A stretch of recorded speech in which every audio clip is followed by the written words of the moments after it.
Welcome, friends and horror fans, to another video.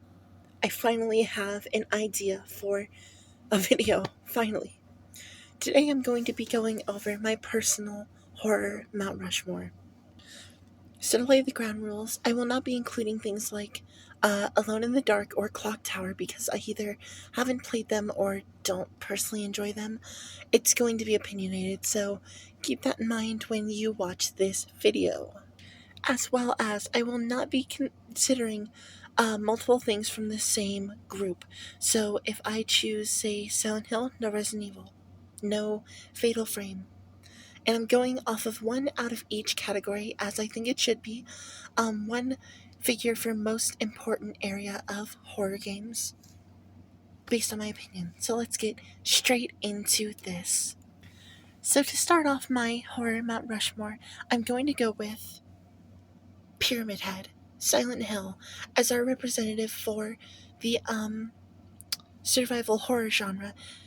He, in my opinion, is one of the most important figures in horror. Because Resident Evil is cool, it is, but there has never been a piece of media that has touched me half as much as Silent Hill 2 has. So that's why we're going with Pyramid Head for my number one. My number two is a very no-brainer. Before how it touched my life and how important it was for horror games at the time and indie horror as a whole. So I'm going to go with Springtrap from Five Nights at Freddy's, being one of the things that really helped me enjoy horror and get into horror when I was younger. Which segues me into the next one. My one of my introductions to horror in general, Slender Man from Slender the Arrival, which is one of the most important pieces of horror media ever, being what springboarded creepypasta, one of the first ever creepypastas, starting the whole internet urban legend thing, and for being,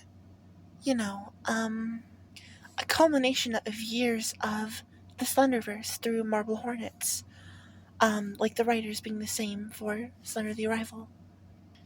And finally, I'm going to go with Amnesia, The Dark Descent. So yes, it's a survival horror game, but I wouldn't lump it in with the same category as the other games because it came in a time where indie horror wasn't quite really a thing yet.